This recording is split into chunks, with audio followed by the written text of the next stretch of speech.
반갑습니다. 저희가 청소년 상담사 2급 같이 이제 공부를 해보죠. 이론 공부입니다. 첫 번째 이제 청소년 내담자를 우리가 이제 어떻게 우리가 생각해 볼 것인가, 어떻게 이해할 수 있나라는 거 한번 생각을 합니다. 청소년의 정의 및 내담자의 특성에 대해서 이제 우리가 생각을 해보겠는데요. 사실 이 부분은 시험에 이렇게 자주 출제가 되지는 않아요. 그래서 이제 여러분이 뭐 이렇게 많은 에너지를 쓰실 필요는 없지만, 이제 청소년의 정의라고 하는 거는 좀 이렇게 법적인 측면이 좀 많아요. 그래서 이제 여러분이 요건 좀 그냥 이렇게구나라고 이해를 하고 넘어가면 되고, 청소년 내담자의 특성 자체는 이제 시험에 출제되는 경향성이 좀 있으니까 여러분이 좀 이해하실 필요가 있죠. 보시면은 이제 청소년의 정의 부분에서 보시면 청소년이 뭐다라고, 청소년을 나이대가 어느 범위까지다, 또는 청소년은 어떤 사람들이다라고 하는 어떤 대상이다라고 하는 건 이제 상당히 다르게 정의를 합니다. 그러니까 이제 뭐 어떤 문화에 따라서, 나라에 따라서, 그리고 뭐 상황에 따라서 이렇게 다르게 정의를 하기 때문에 이렇게 일관된 하나의 공통된 특성이 있지는 않다, 이렇게 이해를 하시면 되고요. 그래서 이제 문화에 따라서 어떤 뭐 문화권에서는 또는 어떤 나라에서는 청소년을 좀 이렇게 짧게 정의하는 이런 데도 존재하고요. 어떤 데서는 좀 길게 정의하기도 하고요. 그 다음에 이제 아예 청소년에 대한 구분이 없는 그런 경우도 이제 있다. 그러니까 뭐 아동에서 그냥 바로 어른으로 이렇게 청소년 시기를 거치는 게 아니라 뭐 어떤 관문을 딱 통과하면 바로 어른이 된다, 이렇게 정의하는 데도 있다, 이렇게 보시면 돼요. 그래서 이제 청소년 시기가 아주 뚜렷하지 않은 그런 이제 문화라든지 뭐 그런 데의 특징들을 보면 어떤 통과 의례를 통해서 어린아이에서 어른으로 이렇게 넘어가는, 그렇게 이제 간주하는 이런 것들도 많이 있다, 이렇게 보시면 됩니다. 근데 이제 좀 이게 청소년의 개념을 이해하면서 최근에 들어서의 이제 특징들, 현대사회에서의 특징 이렇게 보시면 청소년 시기가 좀 길어지는 특징이 있다, 이렇게 보시면 돼요. 그래서 어떤 측면에서 길어지냐면 이제 현대사회는요, 사회에 적응하도록 이제 청소년 시기에 사회에 적응하도록 훈련을 시켜야 되는 기간이 길어져요. 그러니까 사실은 취업을 하기 위한 기간들이 이제 점점 길어지는 이런 특성들이 있는 거죠. 그리고 이제 독립해서 혼자 이렇게 생활할 수 있도록 이렇게 자기가 생활할 수 있는 능력을 충분히 키워낼 때까지 이렇게 기간이 점점 길어지는 특성들입니다. 현대사회의 특징이 그래요. 그래서 점점 이제 청소년 시기가 길어지고 있다, 이렇게 보시면 돼요. 그래서 고등교육으로 인해서 재학 기간 자체가 이제 연장되는 특성이라든지 직업훈련 기간 자체가 이렇게 길게 늘어나는, 연장되는 특성, 그다음에 청소년 시기가 점점 길어지는, 그래서 결과적으로 청소년 시기가 아주 길어지는 이런 특성들이 나타나고 있다, 이렇게 보시면 돼요. 청소년기의 구분 방법, 이제 연령적 구분은요, 유엔에서는 보통 이제 15세부터 24세까지, 이거 만 나이죠, 전부. 15세부터 24세까지 기간을 이제 청소년 시기 이렇게 구분을 하고 있고, 국제식량기구에서는 이제 10세부터 24세까지. 그러니까 뭐 이렇게 어느 시각에서 보느냐에 따라서 청소년 시기를 좀 다르게 구분하는구나, 이렇게 볼 수 있고, 우리나라 법에서도 이렇게 청소년 시기에 대해서 이렇게 나이를 이렇게 아주 다르게 정의를 하고 있습니다. 우리 교재에서 보시는 것처럼 청소년 기본법이라든지 청소년 활동진흥법, 청소년 복지지원법, 그다음에 청소년 보호법, 이런 것들이 이제 호칭 자체를 청소년이라는 호칭을 사용하는 건 이제 공통된 특성들이 있는데, 청소년 기본법, 활동진흥법, 복지지원법, 요거까지는 이제 9세에서 24세까지를 청소년 시기에 이렇게 정의를 하는 이런 특성이 있는데, 청소년 보호법에서는 이제 만 19세 미만 전체를 이렇게 청소년으로, 그러니까 그 이전 시기를 전부 청소년으로 구분을 하는 거죠. 소년법에서는 이제 소년이라고 명칭을 하고 나이도 이제 19세 미만으로 전체를 이렇게 이야기를 하고, 아동 청소년의 성 보호에 관련 법률에 보면 명칭 자체를 아동 청소년 이렇게 구분을 하고 나이도 이제 19세 미만 이런 식으로, 그다음에 아동복지법 같은 경우는 아동이라는 용어를 사용하고 만 18세 미만 이렇게 이제 정의를 하고, 그다음에 근로기준법에는 이제 뭐 연소자라고 이제 정의를 하고, 그다음에 15세 미만, 뭐 학교에 재학 중인 경우에는 이제 18세로 이제 정의를 하고 있고요. 그다음에 형법에서는 미성년자라고 이야기를 해요. 청소년 용어를 안 쓰고 성년이 아닌 사람, 그래서 14세 미만을 이렇게 정의를 하고, 그다음에 이제 민법 같은 경우에는 19세 미만 이렇게 정의를 하니까, 그러니까 법마다 이제 어떤 시각을 갖고 이 청소년 시기를 보느냐에 따라서 정의하는 나이, 사용하는 용어, 이게 다르다, 이렇게 보시면 돼요. 그러니까 뭐 이런 차이가 있구나, 이렇게 이해를 하시면 되고요. 이것보다 좀 더 이제 중요하게 여러분이 기억하셔야 될 게 뭐냐면, 청소년 내담자, 우리가 이제 청소년 상담을 하는 청소년 상담사가 되기 위해서 준비를 하는 거니까, 청소년 상담사로서 이제 청소년 내담자는 어떤 특성이 있는 내담자들인가라고 하는 걸 우리가 이해할 필요가 있겠죠. 첫 번째는 동기가 매우 부족합니다. 그러니까 청소년 시기에 자기 발로 상담을 받으러 온다. 상당히 드물어요. 그러니까 이제 이 친구가 뭔가 자기가 정말 문제에 봉착해서 내가 이게 누군가의 도움을 받아야 해결될 수 있는 거구나라고 명확하게 인식하기 전까지는 상담을 받으러 잘 안 오죠. 그리고 특별히 그게 이제 자기보다 나이가 많은, 특별히 선생님 나이 또래라든지 부모 나이 또래가 되는 사람에게 상담을 받으려 하질 않죠. 그래서 또 친구들끼리 주로 이렇게 상담해주고 친구들끼리 서로 얘기하고 이런 게 가장 보편적이니까요. 그렇기 때문에 상담 받으러 오는 경우가 매우 드문다. 그래서 이제 청소년 내담자의 1번 특징은 뭐냐면 비자발적이다. 그래서 강제적으로 끌려서 옵니다. 보통 상담 올 때. 그래서 비자발적인 특성이 있다. 그다음에 두 번째로 특징은 뭐냐면 그 상담사에 대한 오해가 있죠. 보통 상담 선생님 이렇게 부르다 보니까 이렇게 이제 상담사에 대해서 이렇게 선생님과 연관으로 연장선상에서 그리고 이제 상담 받는 것 자체를 무슨 벌 받는 기분으로 이렇게 상담받는 이런 특성이 있습니다. 그래서 상담자에 대한 오해가 좀 이렇게 많이 있고요. 그다음에 세 번째 특징은 지구력이 좀 부족하다라는 것. 사실 상담의 특성이 일주일에 동일한 시간에 이렇게 매주 같이 반복해서 이렇게 상담을 쭉 어느 정도 기간이 진행이 되는 이런 특성들이 있는데 이제 집중력의 한계로 인해서 뭐 그걸 잘 진행을 못 한다라든지 그러니까 상담 시간 1시간 상담하는 것 자체가 진행이 잘 안 돼. 뭐 이런 거. 그다음에 이제 그 정해진 시간에 이렇게 오는 거 이런 것들이 잘 안 돼. 이런 것들이 좀 어렵습니다. 그다음에 이제 인지 능력이 이제 사실 인지 능력이 현저히 떨어진다 이렇지는 않지만 형식적 조작기는 맞아요. 청소년 시기가 형식적 조작기는 맞지만 그럼에도 불구하고 이렇게 종합적인 사고를 하는 데 있어서는 아직 사고 연습이 덜 돼 있어서 이렇게 좀 자기가 옳다라고 생각되는 한 부분을 강조하는 그래서 이런 측면에 있어서 인지 능력이 좀 부족한 이런 면들이 좀 나타나지게 되죠. 그리고 인지 능력이 부족해서 나타나지는 게 뭐냐면 뭐 상상 속 청중이라든지 뭐 개인적 우화 뭐 이런 게 이제 그 사실 중학교 교과서에 나오는 이야기들입니다. 상상 속 청중. 그러니까 사람들이 나를 쳐다볼까 이런 상상 속 청중. 개인적 우화는 내가 이렇게 경험한 건 아무도 이해하지 못할 거 이런 이제 뭐 세상에서 오직 이 고통, 이 어려움은 나만이 알 수 있다라고 하는 이런 오류들이 좀 있죠. 이런 것들이 이제 그 인지 능력이 부족해서 나타나죠. 뭐 자기중심성에서 나타나는 특성이 있는 거죠. 그다음에 관심이 이제 아주 이렇게 분산돼 있다. 동시다발적인 관심이 분산돼 있다. 이런 측면이 있죠. 그래서 한 가지를 이렇게 지속하고 이런 게 좀 잘 안 되는 그런 면들. 그다음에 이제 그 감각적인 흥미, 그다음에 재미를 추구하는 거. 그래서 흥미와 재미 위주로 이렇게 아주 이렇게 지루하게 진행되는 거를 상당히 어려워하는 이런 특성들이. 그걸 우리가 어떻게 할 수 있냐면 저도 저희 애가 이제 그 중학교 다니고 이럴 때 그 인강 듣는 거 이렇게 봤더니 너무 재밌게 하더라고 진짜로 막 집어 던지면서 하고 막 이렇게 지금 제가 하는 것처럼 이렇게 해서는 중학생 인강에서는 실패를 하겠죠. 근데 이제 제가 중학생을 대상으로 강의하는 게 아니니까 다행이구나 이런 생각을 했는데 진짜 이렇게 재밌게 이렇게 하지 않은 다음에 이렇게 관심을 집중하지 못한 이런 특성들이 있죠. 그 다음에 이제 7번째로 생각해 볼 수 있는 건 이제 주위 환경의 영향을 좀 많이 받는다. 그래서 특별히 또래의 영향을 가장 강력하게 받고 어떤 문화적인 영향 이런 것들이 이제 환경적 영향을 좀 많이 받는 이런 특성들이 있죠. 그 다음에 언어 표현력이 좀 많이 부족해서 나타나지는 게 이제 뭐 그들만이 사용하는 이제 청소년 시기에 주로 사용하는 그런 언어적 특성들이 있잖아요. 그래서 어떤 뭐 그 축약해서 표현한다라든지 아니면 뭐 비속어를 쓴다라든지 이런 것들이 이제 그 시기의 특성 이렇게 보시면 되겠습니다. 그다음 이제 9번째로 이제 왕성한 변화를 이루는 시기다. 그러니까 사실 그 영유아기를 제외하고는 신체적인 성장이 이렇게 가장 그 현저히 나타나지는 나이대죠. 뭐 우리가 그 청소년 시기를 보면 부쩍부쩍한다 이런 표현들을 사용할 정도로 아주 왕성한 이제 성장이 일어나는 시기죠. 그리고 이제 급격한 성장으로 인해서 어떤 불균형이 좀 많습니다. 그래서 호르몬의 불균형이라든지 그래서 성장통을 경험한다라든지 이런 것들이 다 이제 급격한 성장에서 나타나지는 이런 특징. 그리고 신체적인 조숙이라든지 만숙의 차이로 인해서 어떤 사회관계에서 영향을 많이 받게 됩니다. 뭐 중요하지는 않은데 잠깐 말씀을 드리면 남성들 같은 경우에는 남자아이들은 조숙됐을 때 이렇게 만족도가 증가하고 이렇게 프라이드를 갖는 경향성이 있는데 여자아이들 같은 경우에는 조숙되면 그걸 이제 이렇게 어떤 수치심이라든지 부끄러움으로 가져가고 이제 만숙이 됐을 때 성장이 좀 더디게 나타났을 때 그걸 더 만족스러워하는 이런 경향성들이 있다라는 게 성별로 좀 차이가 있다 이렇게 보시면 됩니다.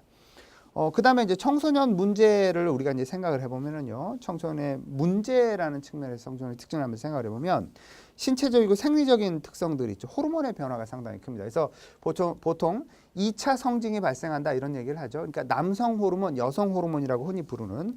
그래서 남성 호르몬 이야기하면 뭐 안드로겐이나 이제 테스토스테론이라고 하는 이런 남성 호르몬에 있어서 남성은 더 남성다워지는 이런 특성들이 있고, 여성은 에스트로겐이라고 하는 호르몬 분비로 인해서 여성은 더 여성스러워지는. 그래서 남성이 남성다워진다라고 하는 것은 남성들이 이제 골격이 상당히 발달한다라든지 아니면 근육이 발달한다든지 뭐 이런, 그리고 털이 많이 난다라든지 이런 측면들에 있어서 남성이 더 남성다운 특성들을 갖죠.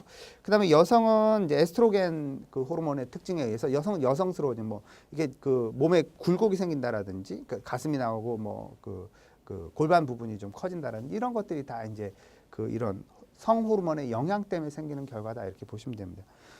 그리고 이제 뭐 성장이 아주 급격히 나타나지는 특징이 있죠. 신체적이고 체중적인 그런 측면에 있어서 아주 급격한 성장을 보인다 이런 거. 그다음에 이제 인지적 특성에서 보면 이 청소년 시기는 자아 정체감을 형성한다 이런 얘기를 하잖아요. 그래서 자아 정체감을 형성하는 데 있어서 매우 중요한 시기입니다. 그래서 내가 누군지, 그러니까 내가 누구지라고 하는 질문에 대해서 스스로 답을 내릴 수 있는 거. 그래서 나는 이런 사람이구나라고 하는 자기에 대한 어떤 이해, 자기에 대한 정체성, 이거를 이제 분명히 확립해 나가는 것이 이 시기에 가장 중요한 과제가 되는 거죠.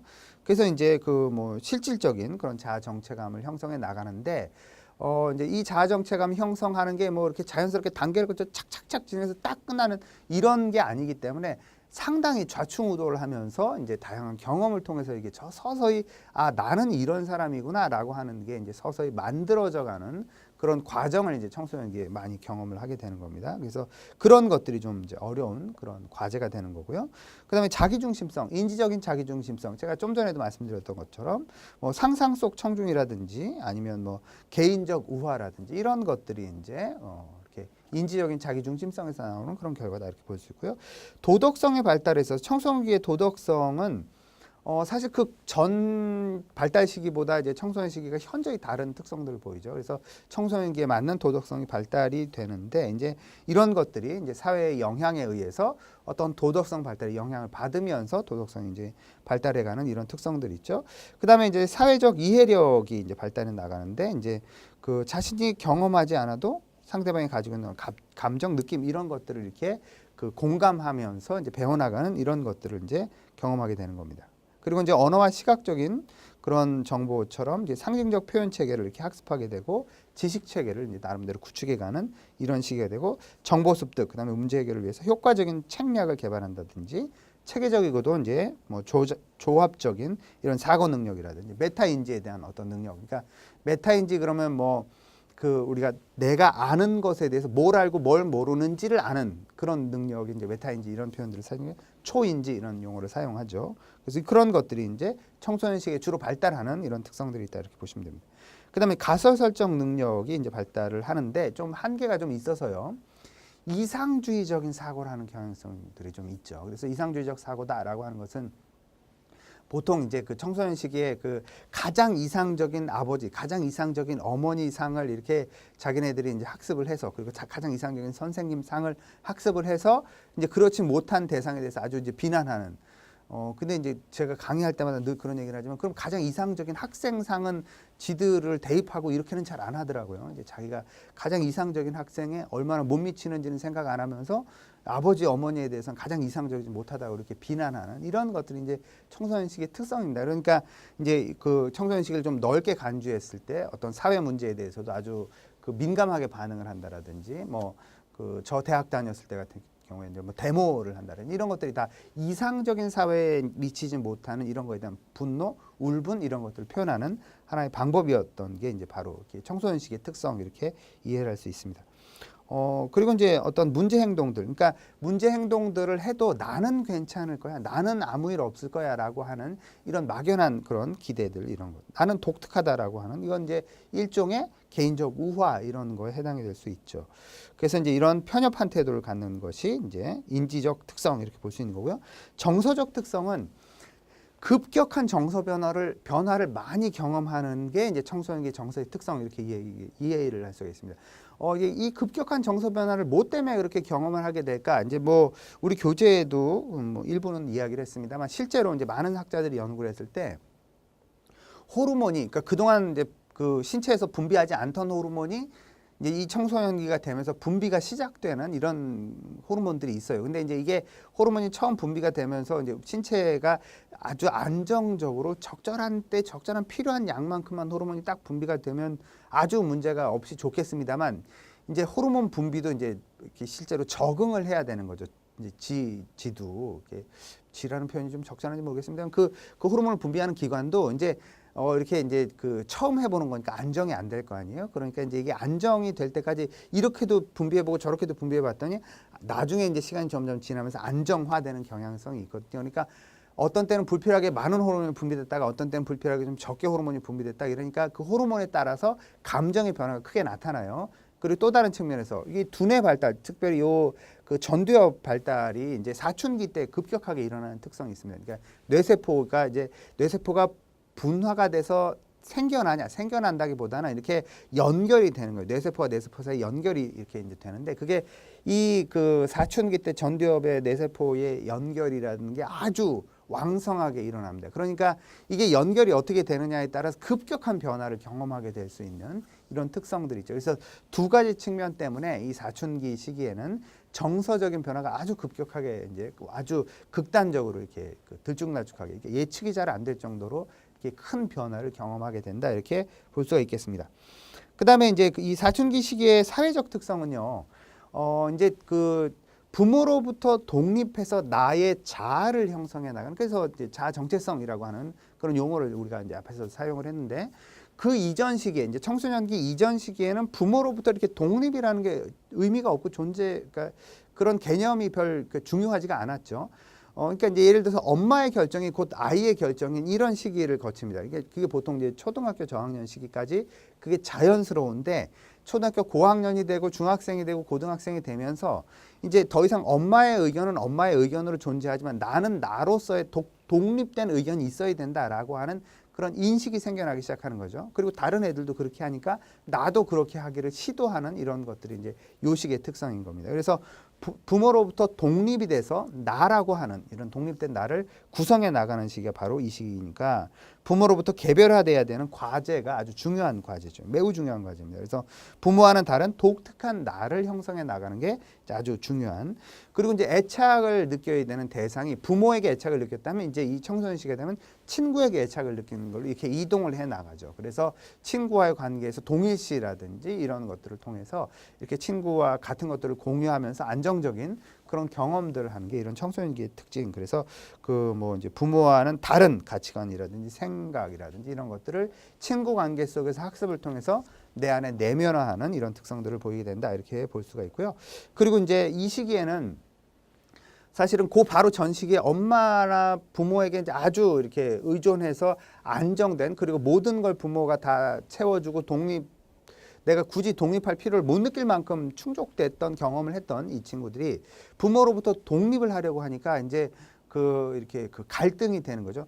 더 이상 부모가 주는 그런 걸 얻지 못하게 되죠. 그런데 이제 그렇다고 이렇게 애들처럼 꼭 엄마랑 붙어 있고 이럴 수는 없으니까 엄마로부터 독립해야 되는 갈등이 있는데 독립하기 싫은. 그래서 이 둘 사이의 갈등이 상당한 갈등으로 독립과 의존 사이의 갈등이 상당히 큰 갈등이 된다 이렇게 볼 수 있겠습니다. 그래서 이제 그 청소년 상담을 할 때는 적절한 수준에서 이제 어떤 공감을 하면서 이런 부분들을 잘 터치를 해야 되는 그런 과제들이 있는 거죠.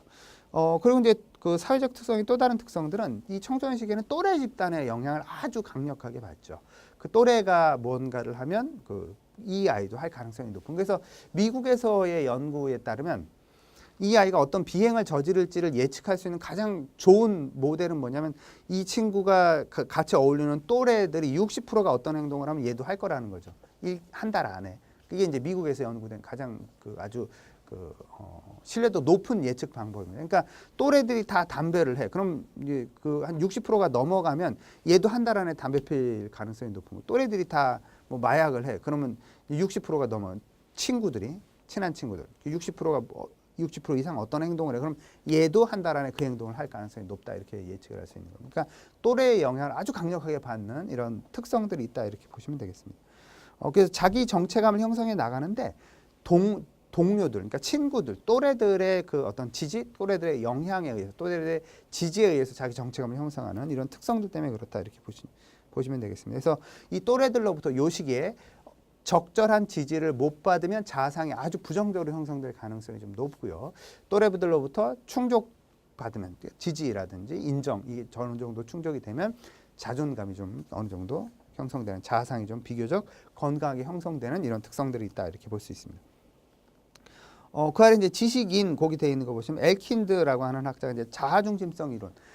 청소년기는 이제 자아중심성이라고 하는 건 전조작계의 특성이죠. 그래서 유치원 다니거나 어린이집 다니는 아이들이 자기중심성이 매우 강한 특성들이 아주 고 단계, 발달 단계의 특성인데 이게 이제 형식적 조작기까지 왔음에도 불구하고 자기중심성이라고 하는 요소들이 있다라고 이제 엘킨드라는 학자가 이야기를 한 겁니다. 그래서 그런 자기중심성 대표적인 두 가지를 얘기하죠. 우리가 앞에서도 여러 차례 얘기했지만 상상 속 청중 또는 상상적 청중이라고 하는 거. 그러니까 이제 보통 이제 사춘기 애들 뭐 이렇게 심부름 야, 저 앞에 가서 뭐 사와라 이렇게 얘기하면 물론 요즘에 이제 심부름을 하는 애들도 별로 없습니다만 심부름을 했다 쳐.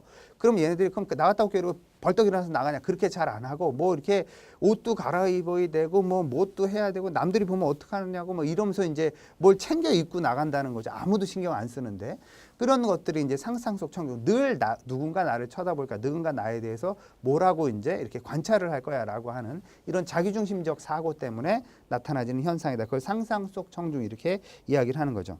그러니까 이제 타인들에 대해서 과도하게 관심을 받을 것이다라고 스스로 간주하는 이런 경향성입니다.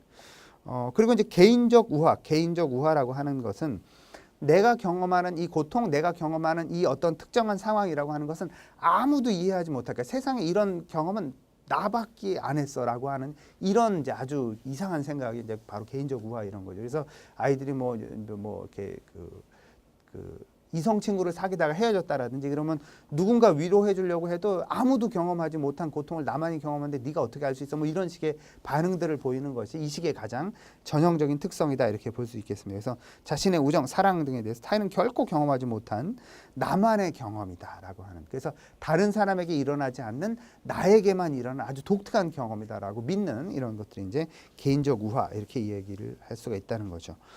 이제 이런 개인적 우화 때문에 나타나지는 아주 그 위험한 것들은 뭐냐면 나는 괜찮을 거야라고 하는 이런 사고가 있어요. 그러니까 똑같이 위험한 짓을 해도 괜히 자기는 괜찮을 것 같은, 남들은 다 이제 이상하게 돼도 나는 안 그렇게 될 거야라고 믿는 이런 것들이 이제 개인적 우화에서 나타나지는 어떤 생각이다 이렇게 보시면 되겠습니다. 자기는 아주 독특한 존재이기 때문에 그렇다 이렇게 생각을 하게 되는 거예요. 그다음에 그 아래 보시면 이제 콜버그의 도덕 발달 이론 보시면은요, 이 사춘기 시기에 주로 발달되는 도덕 발달 단계는, 콜버그의 도덕 발달은 전인습, 인습, 후인습. 인습이란 용어로 전인습, 후인습 이렇게 이제 구분한다라고 이제 그 콜버그 이론 배울 때 이제 여러분이 아마 배우셨을 거예요.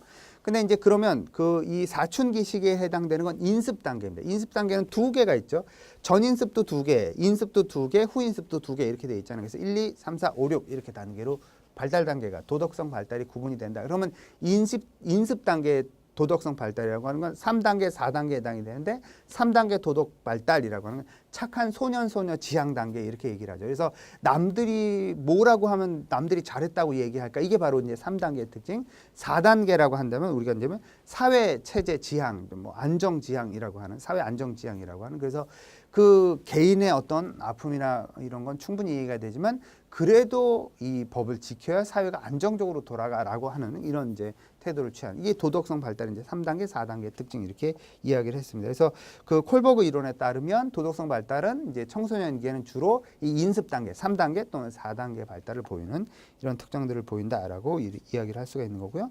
그다음에 이제 세 번째 피아제의 인지 발달 단계를 보면은, 피아제의 인지 발달 단계는 형식적 조작, 그러니까 인지적으로는 이제 뭐 더 이상 어떤 다른 단계가 있지 않을 정도로 최고의 단계까지 이르른다라고, 형식적 조작기의 발달 단계는 보인다라고 하는 게 이제 피아제 인지 발달에서의 특징 이렇게 볼 수 있겠습니다. 청소년기에 대한 개념의 변화를 보면 고전적인 청소년기에 대한 이해는 좀 이렇게 부정적인 시각이 좀 많았습니다. 그래서 보시는 것처럼 반항적이고 버릇이 없고 뭐 사려 깊지 않고 충동적이고 뭐 이렇게 그 감수성이 예민하고 뭐 감정적이고 책임감이 부족하고 타협이 잘 안 되고 성에 대한 관심이 높은 이런 부정적인 인식이 좀 많았다면 현대 사회에 들어서 청소년에 대한 인식은 이제 그 어떤 다양한 그 가능성이나 뭐 요구 이런 것들이 이제 복합된 존재고 다양하게 이해할 수 있고 권리와 책임을 이제 갖고 있고 어떤 보호와 자율성의 대상이고 이제 사이버 문화와 정보에 있어서도 어떤 주역으로서의 역할을 한다라고 하는 청소년에 대한 이해 방식 자체가 좀 변화되는 그래서 이게 그 아동도 아니 소년도 아니고 그 청년도 아닌 중간 단계인 어정쩡한 이게 이제 전형적인 시각이었다면 현대 청소년기의 이해는 청소년기 자체의 어떤 독특성이 있는 이런 단계다라고 이해하는 이런 방식으로 많이 변화해가는 이런 특성들이 있다 이렇게 보시면 됩니다. 그래서 청소년기는 이제 과거는 과도기로 이해하고 뭐 질풍노도, 심리적 이유기, 그다음에 심리사회 유예기, 뭐 환경의 영향을 뭐 크게 받는다 이런 경향성이 좀 많은 그런 시각이 좀 많았다면 현대적으로는 이제 기간이 길고 장기화되고 되고 고유의 발달 단계를 이제 우리가 이해할 수 있는 거고 상호작용 체제를 갖고 있다, 체계를 갖고 있다라고 이해하는 이런 경향성이 좀 높다라는 거죠. 이제 심리적 유예기라는 용어 자체는요, 에릭 에릭슨이 이야기한 용어죠. 이제 이 에릭슨은 심리적 유예기라는 용어를 사용을 해서 외부의 요구로부터 이제 어느 정도 이렇게 보호를 받아야 되는 유예 상태가 되는 그런 시기다라는 의미에서 심리적 유예기라는 용어를 사용했다 이렇게 보시면 되겠습니다. 그다음에 청소년기 발달 과제와 문제를 보시면 청소년기 발달 과제는요 흔히 이제 그 발달에 대한 연구들을 통해서 청소년기 발달을 이야기를 하면 자아 정체감이 형성되게 되는 앞에서도 얘기했어요. 자아 정체감이 형성되고 청소년기에 매우 중요한 요소이기 때문에 그렇습니다. 그래서 자신의 이제 뭐 체격 그다음에 갖고 태어난 어떤 신체적인 어떤 상황, 상태 이런 것들을 있는 그대로 수용하는 거. 그래서 신체를 효율적으로 사용하는 거에 대한 이런 게 가장 기본적으로 이제 전제돼야 되고요. 능력이라든지 적성 이런 것을 객관적으로 인지하고 알아차리고 수용하는 이런 게 필요하다라는 거. 그다음에 이제 현실을 수용하는 이런 것들이 이제 자아 정체감을 형성하는 데 있어서 중요한 요소.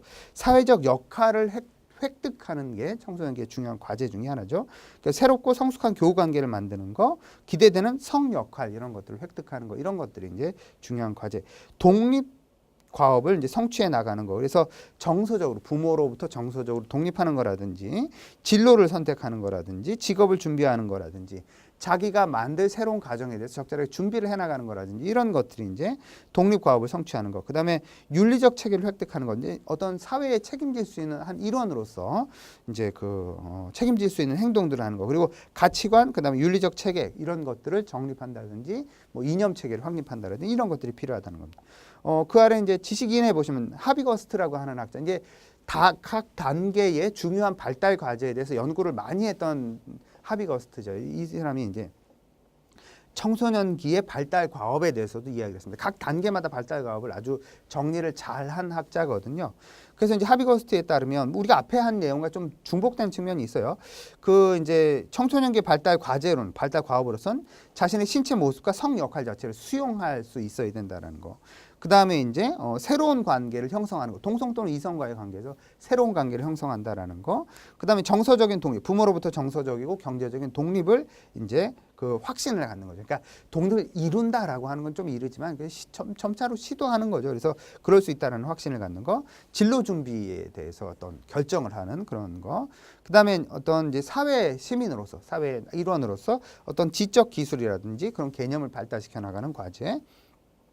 그다음에 사회적으로 책임 있는 행동을 이제 잘 알고 그걸 이뤄낼 수 있어야 되고 결혼과 가정을 위한 준비를 이제 시작하는 그런 것들. 그다음에 이제 어떤 사회와 어울리는 어떤 양심 그런 것들을 이제 확립할 수 있는 이런 것이 이제 그 하비거스트가 볼 때의 청소년기의 발달 과업 이렇게 이야기할 수 있다는 겁니다.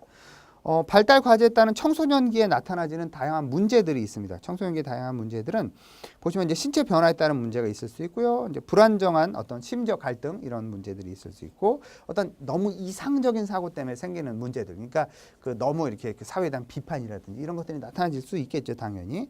그다음에 인간관계 문제라든지 자아 정체감의 문제라든지 이런 것들이 이제 청소년기 발달들 나타날 수 있는 문제 이렇게 볼 수 있습니다.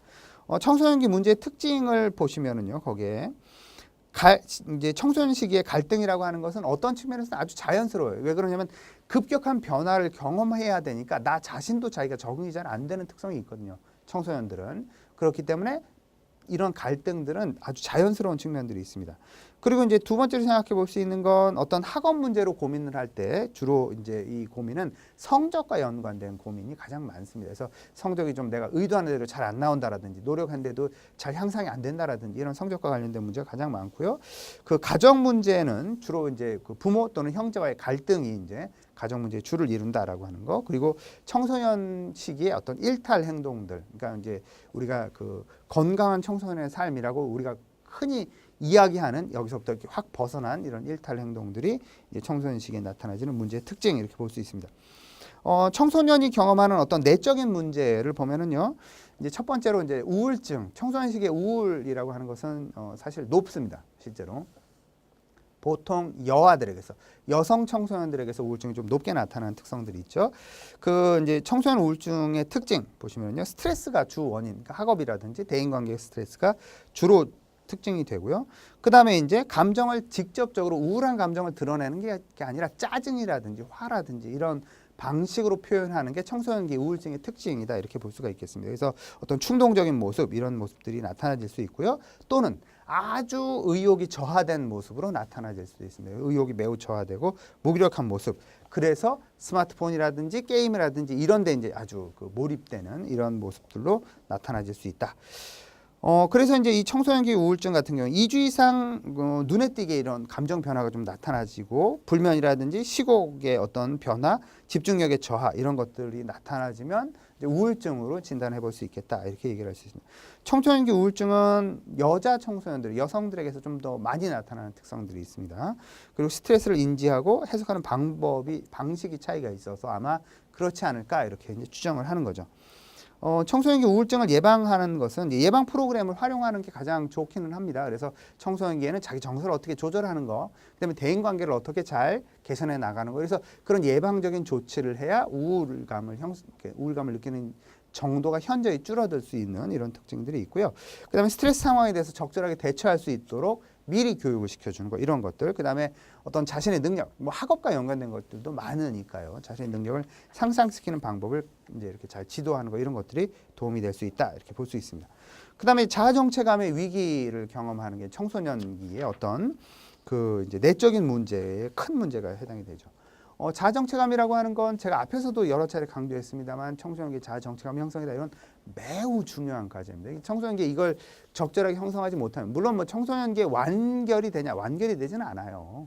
그러니까 이제 뭐 계속 우리가 인생을 살아가면서 저도 마찬가지고 저도 나는 누구지? 나는 뭐 때문에 사는 거지? 이런 그 생각들을 하게 돼요. 중간중간에 자주 하지는 않습니다만 그런 것들이 이제 이렇게 이건 일생에 걸쳐서 우리가 자아정체감은 계속 고민하고 완성해 나가는, 보완해 나가는 이런 측면들이 있어서 그렇습니다.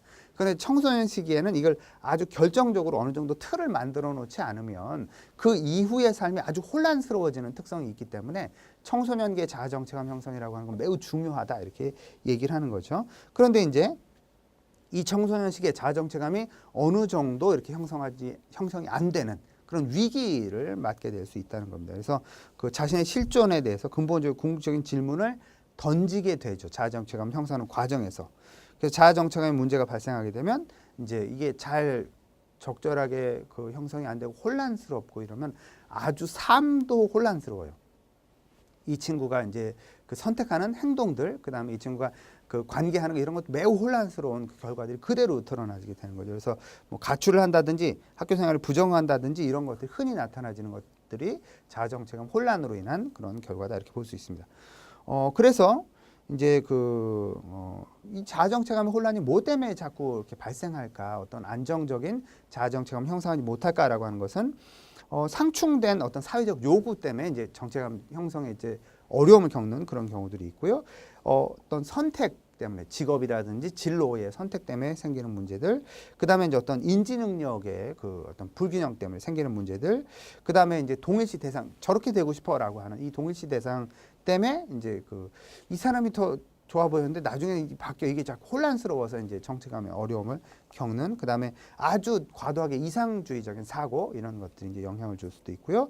인간관계 그다음에 성 역할이라든지 집단 정체감의 변화 때문에 이런 문제들을 다양한 이유 때문에 이런 자아 정체감 혼란을 경험할 수 있다라는 거죠. 청소년기에 나타나는 주된 문제 행동들, 그러니까 이제 문제 정서가 아니라 문제 행동으로 나타나지는 게 주로 어떻게 나타나냐? 가출이 이제 가장 주된 문제 행동입니다. 그래서 뭐 대다수는 구조적이고 기능적인 결손 과정에서 이제 그 문제 행동으로 가출이 나타나지는 경우가 많은데 이런 경우에 어떤 문제가 이제 다시 생기냐면 이 친구가 이렇게 그 마음을 잡았어요. 그럼 돌아갈 데가 없는. 그래서 이미 이제 자기가 없는 상태에서 뭐가 이렇게 그 시스템이 완결이 돼서 자기가 삐지고 들어갈 틈이 없는 이렇게 되는 경우들이 좀 많습니다. 돌아갈 데가 없다라는 게 좀 많이 문제가 되고요.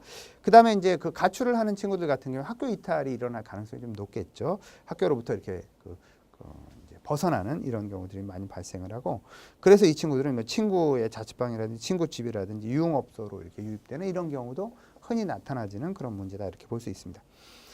그다음에 청소년기 문제 행동 두 번째로 생각해 볼 수 있는 건 이제 학교 폭력, 청소년 폭력 문제라는 거죠. 그래서 학교 폭력은 학생을 대상으로 발생하는 어떤 폭력, 이걸 전반적으로 학교 폭력 이렇게 정의를 합니다. 그래서 학교 폭력의 특성은 이제 탈선 단계를 넘어서 심각한 범죄 단계로 들어가는 것이 현대 이제 학교 폭력의 특징이 있고요. 이제 그 보통 모든 청소년에서 쉽게 발견되는 그 일반화되는 특성들이 있습니다. 그래서 이제 어느 정도는 이게 일반화돼 가고 있다라고 볼 수 있을 정도로 이제 좀 이렇게 많이 진행이 되고 있는 그런 상태인 거죠. 그다음에 죄의식이나 죄책감을 크게 느끼지 못하는 이런 측면들이 좀 많습니다. 가해자들이.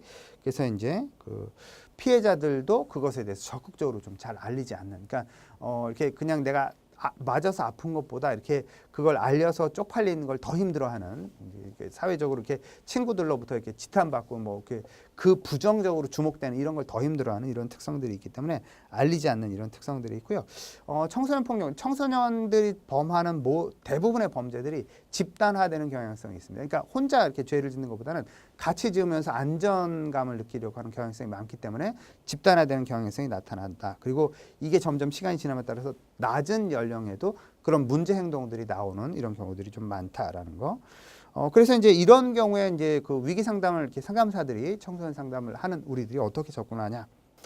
학교 폭력 관련해서 이제 이런 위기 상담을 해야 되는 이제 청소년 상담사들 우리들이 이제 접근해야 되는 거죠. 어떻게 접근하는 게 효과적이냐?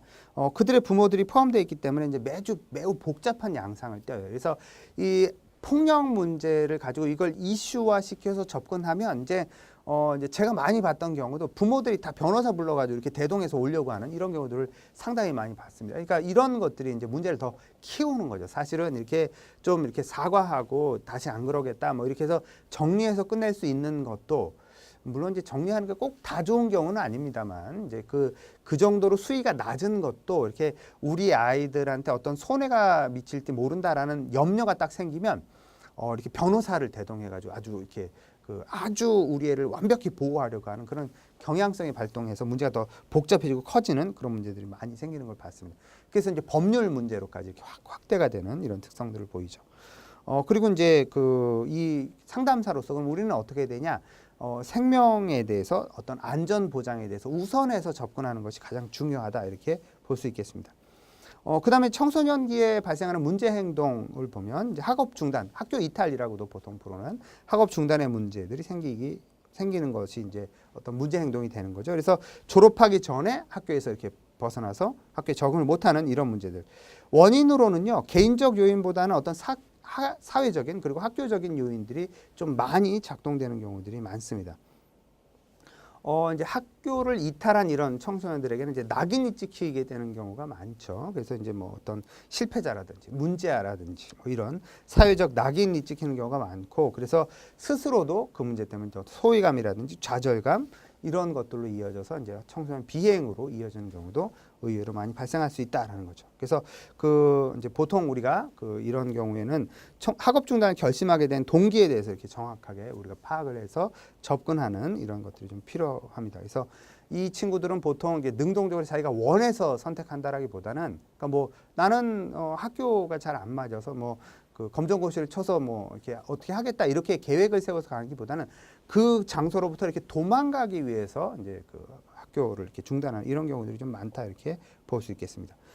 그다음에 이제 네 번째 그 문제 행동으로 보면 이제 성 문제가 좀 많이 발생하고 있죠. 이게 그 최근에 들어서 이게 좀 성 문제가 좀 더 이렇게 그 만연해지는 이런 경향성들이 있습니다. 그래서 성과 관련된 지식, 그다음에 어떤 규칙 이런 것들을 위반하는 이런 것들. 지식이 이제 부족하죠. 근데 지식이 부족한 걸 적절하게 정확한 지식을 습득하는 루트를 통해서 배우는 것이 아니라 암암리에 자기들끼리 또는 이제 뭐 인터넷에 어떤 동영상이라든지 이런 걸 보면서 이제 성 지식을 습득해서 아주 성 지식 자체가 왜곡되는 경우들이 상당히 많습니다. 이게 청소년들 안에서 실제 그 성 문제와 관련해서 청소년 상담을 해보면 이렇게 정확한 성 지식을 갖고 있는 친구들이 상당히 적구나라고 하는 걸 우리가 경험해 볼 수 있을 정도예요. 특별히 우리나라는 성이라고 하는 걸 이렇게 오픈해서 얘기하는 걸 대단히 불편해하는 그런 경향성이 많기 때문에 이런 문제가 음성화되는 특성이 있다 이렇게 보시면 되겠습니다.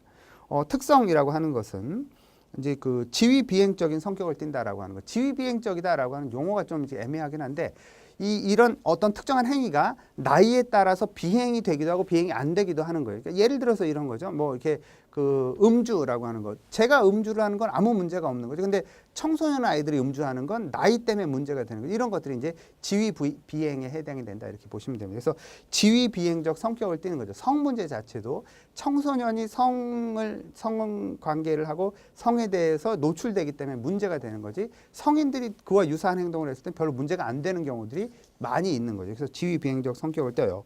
그리고 이제 법에 위반되는 범죄 행위적 요소를 포함하는 이런 특성들이 있다라고 볼 수가 있는 겁니다. 그래서 일탈 행동이 나타나지는 특성이 있는 거고요. 이제 이 청소년 시기에는 다양한 혼란을 경험한다 이렇게 앞에서도 얘기를 했죠. 그래서 이제 성적인 부분에서도 상당한 혼란을 경험합니다. 그래서 자기 신체에 대한 부정적인 시각을 갖는 것이 이 청소년 시기의 이제 특징들. 그리고 이제 가정의 어떤 구조적인 요인, 양육 방식, 친구 관계 이런 것들이 이제 어떤 성 문제에 영향을 가장 강력하게 미치는 그런 영향이다 이렇게 볼 수 있습니다. 사회 학습적인 관점에서 보면 성 문제 행동이라고 하는 것은 이제 사회 환경 속에서 친구 관계에서 또는 부모의 영향에 의해서 학습되는 이런 특성으로 어떤 성 문제로 발전되는 그런 경우가 있다 이렇게 볼 수 있습니다. 그다음에 다섯 번째로 문제 행동 보시면 이제 집단 괴롭힘이라고 하는 거지 왕따의 문제라고 하는 거 이런 것들이 가장 흔한 문제. 그래서 그 보통 남학생들보다는 여학생들 사이에서 이런 문제들이 좀 많이 발생하는 경향성들이 있고요. 어떤 동조 압력이라든지 입시 스트레스 이런 것과 그런 문제로 인해서 나타나지는 어떤 집단 따돌림의 문제가 발생할 수 있다. 그다음에 여섯 번째로 약물의 오남용 및 중독의 문제들이 나타날 수가 있죠. 이 시기에는 뭐 이제 특별히 약물 오남용이라는 게 뭐 많지는 않습니다만 몇몇 아이들에게서 이제 뭐 알코올 중독이라든지 중독까지는 아니어도 알코올 그 섭취의 문제라든지 이런 것들이 혹은 흡연의 문제라든지 이런 것들이 이제 흔히 나타나질 수 있는 게 이제 이 시기에 나타나지는 문제다. 그래서 어떤 초기에 치료적 관계를 어떻게 잘 형성하는가라고 하는 것이 어떤 문제를 줄이는데 매우 중요하다 이렇게 볼 수 있습니다. 문제 행동 일곱 번째로 보시면 이제 이거 아주 심각한 문제죠. 청소년 자살 문제가 나타날 수가 있습니다. 이 청소년 자살 문제는 어떤 특성이 있냐면 자살 시도는 여학생이 훨씬 많이 해요. 그런데 자살을 하는 아이들을 보면 남학생이 훨씬 높습니다. 그러니까 여학생들이 자살 시도를 할 때는 안 죽을 만한 방법으로 많이 시도를 하고 남학생들은 딱 결정적인 방법으로 시도를 해서 죽는 경우가 훨씬 빈도수가 많습니다. 그래서 이게 아주 두드러진 특징이고요. 청소년들의 자살 보면 충동성이 매우 높습니다. 그래서 그 자살 예방 교육 같은 거를 이제 실시를 할 때 보면 1번으로 강조하는 게 뭐냐면 이제 청소년 아이들이 자살 충동을 딱 느껴서 자살 충동을 느껴서 행동을 딱 옮기잖아요. 5분을 붙잡으라는 거. 5분. 딱 5분만 붙잡고 있으면 그 충동이 이렇게 뚝 떨어지기 때문에 이 친구가 이제 자살할 가능성이 매우 떨어진다 이렇게 얘기를 합니다. 그래서 무슨 수를 써서든 5분을 붙잡아야 된다 이렇게 가르치는 게 이제 자살 예방 교육, 청소년 자살 예방 교육할 때 1번으로 강조하는 거죠. 그래서 충동성이 청소년 자살의 가장 큰 특징. 감정적으로 이제 선택을 하게 되죠. 그리고 이제 모방 자살 많습니다. 동반 자살 많고요.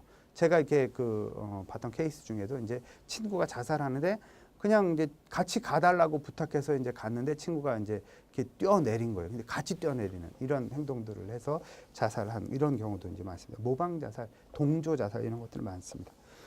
그다음에 이제 그 고통을 외부에 알리고자 제스처형으로 이렇게 호소하는, 이렇게 호소해서 죽지 않을 만한 방법을 보통은 선택을 해요. 그런데 이제 그 뭐 이렇게 표현이 죄송합니다만 재수 없어서 이제 죽는 이런 경우들이 좀 많이 발생한다라는 거죠. 그다음에 이제 가정 불화라든지 이런 것들에 대한 책임을 내 탓이다라고 돌려서 이제 자살하는 거라든지 어떤 분노의 표현으로 자살하는 경우, 이런 경우들도 많다 이렇게 보시면 됩니다. 그다음에 8번째로 청소년기 행동 문제는요, 인터넷 중독이 이제 최근에 이제 많이 부각이 되고 있죠. 그래서 이제 그 인터넷 중독의 요인, 원인이 뭐냐 그러면 유희성, 그다음에 익명성, 쌍방향성, 개방성, 호기심, 그다음에 즉각성이라고 하는 거. 인터넷 특성이 딱 자극을 준 반응이 즉각적으로 와요. 그래서 인터넷에 중독되기가 아주 좋은 그런 환경이다라고 볼 수 있습니다.